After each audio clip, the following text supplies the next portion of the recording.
Hello नमस्कार दोस्तों, कैसे हो आप सब? आई होप आप सब ठीक ही होंगे। तो जो ये हमारा लेक्चर है, ये बहुत छोटा सा लेक्चर है, 5-7 मिनट का लेक्चर होगा। इसमें हम जो आपका अप्लाइड मैथ सेकंड है, ये पोर्शन है, इसमें हम जो आपकी 4 यूनिट है उसमें कौन कौन से इंपॉर्टेंट टॉपिक्स है एग्जाम के पॉइंट ऑफ व्यू से, उनको हम डिस्कस करेंगे जल्दी से। तो हम ये सबसे पहले यूनिट 1 का टॉपिक डिस्कस कर लेते हैं कि यूनिट 1 में क्या क्या इम्पोर्टेंट है। ठीक है, तो यूनिट 1 का हम सबसे पहले डिस्कस करते हैं। तो सबसे पहले आपका आ जाता है complex number. Complex number, complex number में क्या इंपॉर्टेंट है? कॉम्प्लेक्स नंबर में यही इंपॉर्टेंट है, देखिए आपके सामने जो ज्यादातर आपका क्वेश्चन आता है यही आता है कि आपके सामने एक नंबर दे दिया जाएगा, कॉम्प्लेक्स नंबर दे दिया जाएगा और उसकी पावर भी कॉम्प्लेक्स नंबर ही होगी। तो उसको सोल्व करके आपको ए प्लस आई बी की फॉर्म में लिखना है। जैसे मान लीजिए यहाँ पे आपने लिखा है ये मान लो ए प्लस आई बी है, ठीक है, और उसकी पावर आई बोल दिया है आपको। ठीक है, तो यहाँ पे भी इसे आपको ए प्लस आई बी की फॉर्म में लिख के दिखाना होगा। रियल पार्ट और इमेजिनरी पार्ट इसका आपको निकाल के दिखाना होगा। यह आपका यहाँ पे आई की पावर एन, इस तरह से पावर एन, इस तरह से कुछ करके आपको दिखाना होगा। ये आपका आ जाएगा 1 नंबर में, 2 नंबर में, इस तरह से आपका दिखाएगा। दूसरा आएगा इसमें कॉम्प्लेक्स नंबर में कि आपकी पोलर फॉर्म, यानी कि आपकी थीटा की फॉर्म में। ठीक है, रेडियस दे रखी होगी, थीटा फॉर्म में दे रखा होगा, तो वो पोलर फॉर्म में क्वेश्चन होगा। निकालना वही सब होगा, इसमें कुछ नया नहीं होगा। तो ये पोलर फॉर्म में क्वेश्चन कभी कभी पूछ लेता है। और पावर रूट्स, ये सारे क्वेश्चन, पावर के रूट्स के क्वेश्चंस ये आपके इसमें पूछे जाएंगे 1-2 नंबर में। ठीक है, तो कॉम्प्लेक्स नंबर में तो सिर्फ ये पूछा जाता है। ठीक, अब दूसरा पार्ट आता है इसका आपका हार्मोनिक फंक्शंस का। हार्मोनिक फंक्शंस, ठीक है। हार्मोनिक फंक्शंस में क्या होगा? हार्मोनिक फंक्शंस में आपका, जैसे कि आपका कोई फंक्शन दिया होगा, उसे वेरीफाई करा लेगा। ठीक है, कि इसे वेरीफाई करो कि आपका हार्मोनिक फंक्शन है। ठीक, तो एक तो वेरीफाई करने का क्वेश्चन आ जाएगा। ठीक, दूसरा क्वेश्चन आपका आ जाएगा कि इसका find harmonic conjugate. Find harmonic harmonic conjugate वाले क्वेश्चंस भी आपको करने होंगे। ठीक है, हार्मोनिक कॉन्जुगेट निकलवा लेगा। ठीक, अब इसमें आपका तीसरे टाइप का जो क्वेश्चन आएगा, तीसरे टाइप का क्वेश्चन आता है कि अब कोई आपको एनालिटिक फंक्शन दिया होगा, या ये कहेगा कि ये फंक्शन एनालिटिक है नहीं है, इसे आपका फाइंड आउट करो कि एनालिटिक फंक्शन है या नहीं है, ये आपको इसमें पता करना होगा। दूसरा, और इसका डेरिवेटिव निकलवा लेगा। Find its derivative. तो एक तो डेरिवेटिव, ठीक, आई टी, इसका डेरिवेटिव निकलवाएगा। और जैसे कि मान लो कोई आपको फंक्शन है, जैसे बोल दिया find that find that k sine h z is analytic and find its derivative. ठीक है, इस तरह के क्वेश्चंस, ये एग्जाम्पल की फॉर्म में मैंने बताया। तो ये आपका आ जाएगा हार्मोनिक फंक्शंस के ऊपर। फिर आपका आता है कोचे रीमन इक्वेशंस के ऊपर, ये बड़ा इंपॉर्टेंट है। कोचे रीमन इक्वेशंस, ठीक है, कोचे रीमन इक्वेशंस के ऊपर आएगा। अब कोचे रीमन इक्वेशंस में कैसा क्वेश्चन पूछा जाएगा? कोचे रीमन इक्वेशंस में आपको आपको उससे क्वेश्चन पूछा जाएगा कि भाई आपको एक फंक्शन दिया होगा, ठीक है, उसे ये मतलब उस फंक्शन को ये करना होगा कि आप ये बताइए कि कोचे रीमन इक्वेशंस को सेटिस्फाई करता है किसी पॉइंट पर, यानी कि सेटिस्फाई कराएगा। Satisfy Koche रीमन equation at any point. ये आपका किसी पॉइंट पर हो सकता है, मतलब जेड इक्वल टू आपका जेड नोट पर हो सकता है, ये जेड इक्वल टू 0 पर हो सकता है, किसी पे भी हो सकता है। और कोचे रीमन इक्वेशन क्या होती है आपकी? कोचे रीमन इक्वेशन तो ये होती है del u upon del x equal to del v upon del y and del u upon del y minus del v upon del x. ये होते हैं ना कोचे रीमन इक्वेशन, तो आपका ये क्वेश्चन हो जाएगा। फिर इसी में ही आपको क्वेश्चन पूछा जाएगा टेलर सीरीज के एक्सपेंशन। टेलर सीरीज एक्सपेंशन, ठीक है, इसमें टेलर सीरीज को एक्सपेंड करना होगा। एंड रेडियस ऑफ कन्वर्जेंस भी आपसे पूछ लिया जाएगा। ठीक है, रेडियस ऑफ कन्वर्जेंस पूछ लिया जाएगा कि इसका रेडियस ऑफ कन्वर्जेंस निकालो और टेलर सीरीज का एक्सपेक्ट। मान लो आपको कोई फंक्शन दिया होगा जैसे कि एफ एक्स बराबर एक्स क्यूब माइनस समथिंग, इस तरह से कुछ फंक्शन दिया होगा। कोई भी फंक्शन हो सकता है, साइन की पावर एक्स हो सकता है, तो वो कहेगा इसका टेलर सीरीज एक्सपेंड करो टेलर सीरीज में। ठीक है, एक क्वेश्चन ये बनता है यहाँ पे। ठीक, एक दूसरा क्वेश्चन बनता है कि कोचे इंटीग्रल थ्योरम के ऊपर। कोचे integral theorem most most most important है, यहाँ पे लिख दो। मोस्ट इम्पोर्टेंट जो है आपका ये कोचे कोचे इंटीग्रल थ्योरम। ठीक है, कोचे इंटीग्रल थ्योरम बनेगी। फिर आपका क्या बनेगा? फिर आपका बनेगा लाइन इंटीग्रल कॉम्प्लेक्स प्लेन। ठीक है, लाइन इंटीग्रल कॉम्प्लेक्स प्लेन के ऊपर क्वेश्चन पूछा जाएगा। ठीक है, उसमें लाइन इंटीग्रल को इंटीग्रेट करवाएगा। ठीक है, फिर आपका लोरेंट सीरीज का एक क्वेश्चन बनता है। लोरेंट सीरीज के ऊपर क्वेश्चन बनेगा। लोरेंट सीरीज के ऊपर क्वेश्चन क्या बनेगा कि इसमें सिंगुलैरिटीज और जीरो निकलवाएगा। Singularities and zeros. ठीक है, वो सिंगुलैरिटीज एंड जीरोस निकलवा लेगा एक दो नंबर में। ठीक है, और इसका इंटीग्रल निकालने को कहेगा बाय रेजिड्यू इंटीग्रल से। ठीक है, ये रेजिड्यू इंटीग्रेशन से। जैसे कि find integral by residue integration. ठीक है, ये सब इसमें पूछ लेगा। ठीक, अब जैसे कि मान लो एग्जाम्पल के तौर पे मैं बताऊं कि इंटीग्रेशन आपको कहते हैं जीरो से मान लो 2 पाई आपको निकालना हो, कोई दे के रखो और यहाँ थीटा है 2 - sin थीटा, इस तरह से 2 - sin थीटा, इस तरह से कोई क्वेश्चन होगा तो रेजिड्यू इंटीग्रेशन से इससे निकालना। ये आपका फर्स्ट यूनिट के मेन मैंने आपको ये बता दी कि फर्स्ट यूनिट आपकी ऐसा पूछी जाएगी। अब हम चलते हैं थोड़ा सेकंड यूनिट की तरफ। ठीक है, यूनिट यूनिट सेकंड में क्या क्या इंपॉर्टेंट है? यूनिट सेकंड में इंपॉर्टेंट है आपका कि कॉन्फॉर्मल मैपिंग। ठीक है, ये आप आ जाइए कॉन्फॉर्मल मैपिंग। इसमें सबसे ज्यादा इंपॉर्टेंट कॉन्फॉर्मल मैपिंग है। ठीक है, और कॉन्फॉर्मल मैपिंग में जितनी भी आपकी जो ट्रांसफॉर्मेशन है, मोबियस ट्रांसफॉर्मेशन है, तो वो सारी आपको पढ़नी है। ठीक है, कॉन्फॉर्मल मैपिंग की जब हम बात करते हैं तो इसमें क्या आएगा? मोबियस ट्रांसफॉर्मेशन, मोबियस, या आप कह दीजिए लीनियर लीनियर ट्रांसफॉर्मेशन। ठीक है, ये आपको पढ़नी है। और इसमें मोबियस लीनियर ट्रांसफॉर्मेशन क्या होती है? ये आपकी जैसे था ना, ये डब्ल्यू बराबर A Z plus B upon C Z plus D, ये वाला जो था। और इसी में ही आपकी जो चार ट्रांसफॉर्मेशन थी कौन कौन सी थी? डब्ल्यू बराबर जेड प्लस बी, और डब्ल्यू बराबर ए जेड, और डब्ल्यू बराबर A Z plus B linear transformation. ठीक है, और डब्ल्यू बराबर आपका 1/जेड। ये जो आपकी चारों ट्रांसफॉर्मेशन थी, चारों ट्रांसफॉर्मेशन किसी भी क्वेश्चन पूछा जा सकता है, तो ये आपको करनी है। और इसमें क्वेश्चन कैसे पूछा जाएगा? क्वेश्चन पूछा जाएगा, एग्जाम्पल जो पूछा जाएगा जैसे कि फाइंड फिक्स पॉइंट। और मान लो इसमें एक तो इसके ऊपर आ गया, एक दूसरा आपका टॉपिक हो सकता है इसी में ही आपके फिक्स पॉइंट निकलवा सकता है। जैसे कि find fixed points and variants invariance points,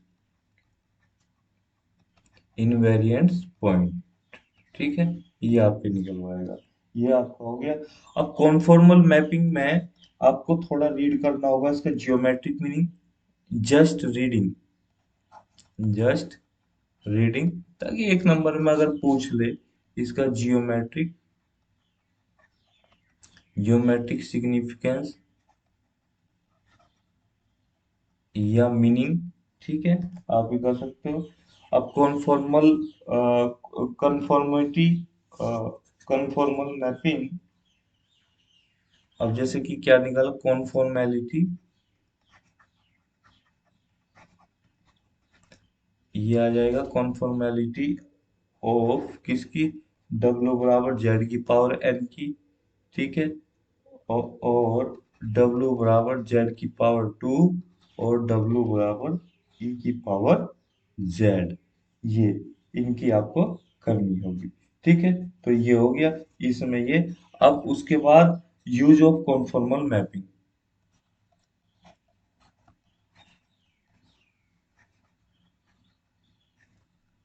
ठीक है। ज्यादातर इसमें मैपिंग का क्वेश्चन पूछा जाएगा, वही इंपॉर्टेंट है, और बाकी आप कर दोगे उसमें। जैसे कि यूज ऑफ कॉन्फॉर्मल मैपिंग में क्या पूछा जाएगा, अब जैसे कि इस पे क्वेश्चन आता है, potential between potential between non co coaxial cylinders, non coaxial cylinders, इसके ऊपर क्वेश्चन पूछा जाएगा। दूसरा क्वेश्चन पूछा जाएगा potential between two two semi circular semi circular plates के ऊपर भी क्वेश्चन पूछा जाता है, ठीक है। फिर आपका आ जाएगा हीट प्रॉब्लम्स के ऊपर, हीट प्रॉब्लम्स के ऊपर, ठीक है, उसमें ये सब आपको कराए हैं, ठीक, ये सब आप देख सकते हो, ठीक। दूसरा है Poisson's integral formula for potential, Poisson's integral formula for potential, ये इसमें पोटेंशियल वाला जो टॉपिक है वो बड़ा ही इम्पोर्टेंट है, ठीक है। तो ये सेकंड यूनिट के हिसाब से ये बहुत ही ज्यादा इम्पोर्टेंट है, ठीक है। सेकंड यूनिट का आपका हो गया। अब हम चलते हैं आपकी थर्ड यूनिट के, थर्ड यूनिट में क्या इम्पोर्टेंट है, यूनिट यूनिट थर्ड, ठीक है।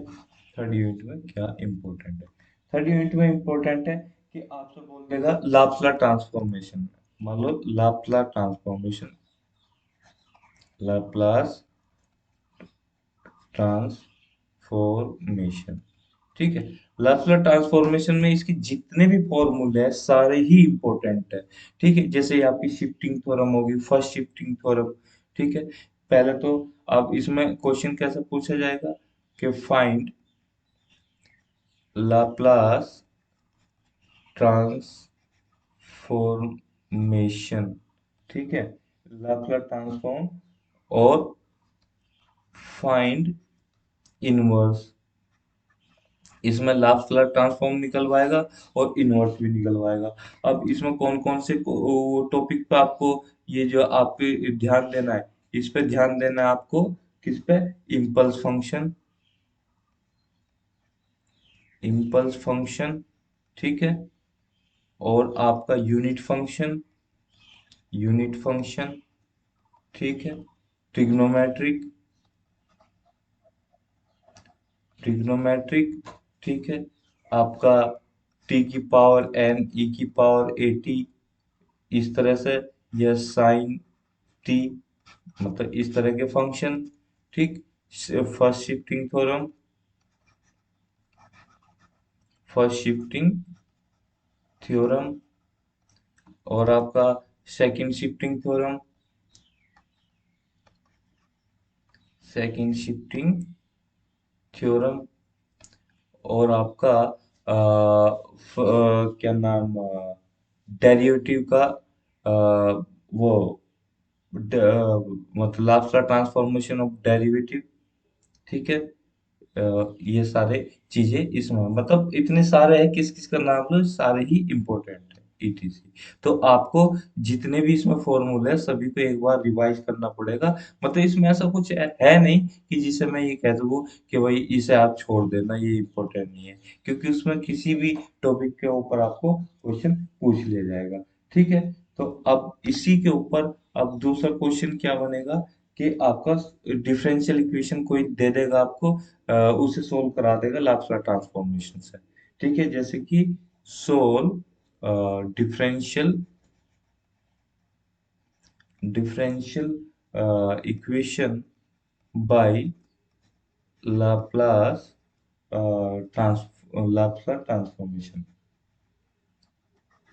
ट्रांसफॉर्म। ठीक है, इस पर क्वेश्चन पूछा जाएगा। अब use of convolution theorem, Laplace convolution theorem. ठीक है, इसके ऊपर क्वेश्चन आएगा। ये सारे क्वेश्चन आपकी बुक में भी है, आप इन्हें कर सकते हो। ठीक है, और करा भी रखा है। फिर आएगा आपको क्वेश्चन फोरियर सीरीज के ऊपर। और फोरियर सीरीज में क्या क्या पूछा जाएगा? ठीक है, फाइंड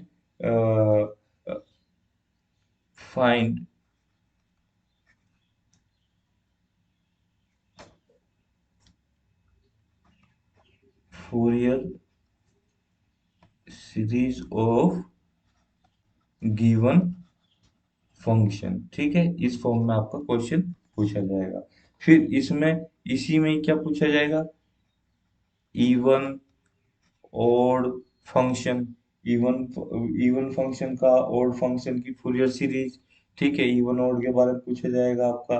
हाफ रेंज,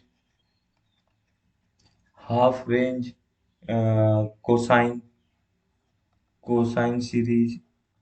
ठीक है, इसमें और फिर पूछा जाएगा हाफ रेंज, हाफ रेंज आपको क्या पूछा जाएगा? साइन सीरीज के बारे में पूछा जाएगा। ठीक है, half range cosine series, half range sine series. इसमें फिर आपका फोरियर ट्रांसफॉर्म पूछा जाएगा, फोरियर इंटीग्रल पूछा जाएगा, फोरियर ट्रांसफॉर्म, और आपको फोरियर इंटीग्रल, फोरियर इंटीग्रल। ठीक है, ये सब टॉपिक के ऊपर क्वेश्चन पूछा जाएगा।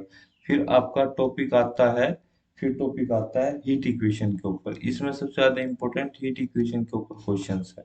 ठीक है, हीट इंटीग्रेशन में क्या पूछा जाएगा? जैसे कि solution, solution bye Fourier, Fourier series. Solution bye Fourier series में क्या? ये टू डी हीट प्रॉब्लम। ठीक है, टू डी हीट प्रॉब्लम पूछी जाएगी। इसी में ही आपका जैसे कि वेरी लॉन्ग बार के ऊपर क्वेश्चन पूछा जाएगा, वेरी लॉन्ग बार्स। ठीक है, और इसमें जब लॉन्ग बार्स के ऊपर क्वेश्चन पूछा हो जाएगा तो सॉल्यूशन बाय, सॉल्यूशन बाय आपका Fourier integral, Fourier integral and Fourier transform.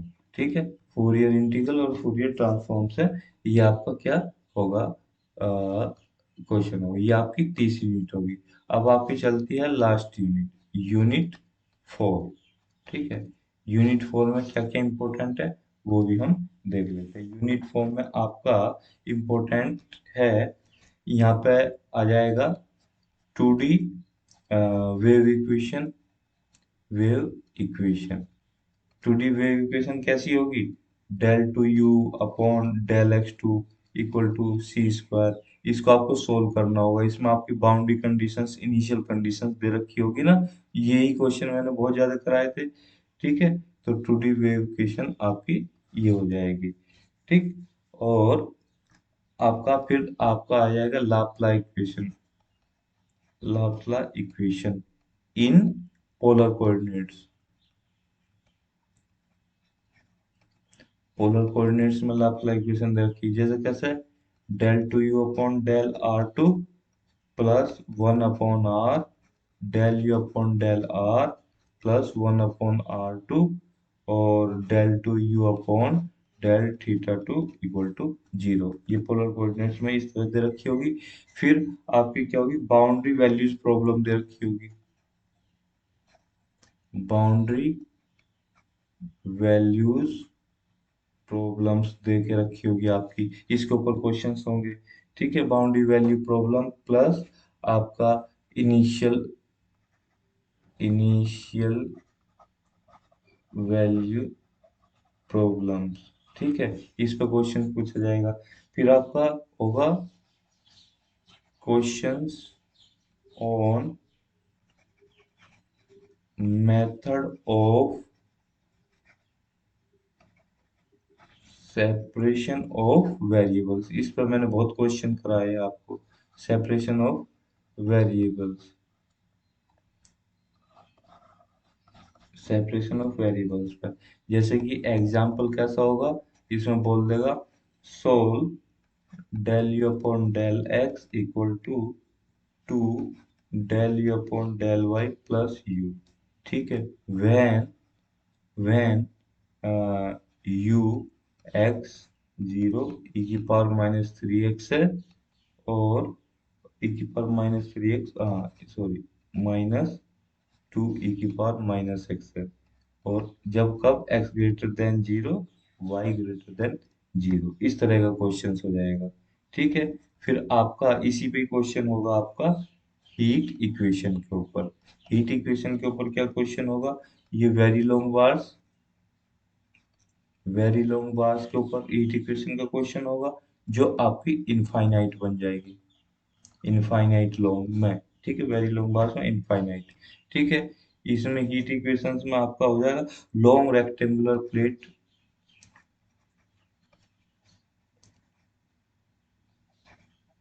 Long rectangular plate के बारे में आएगा।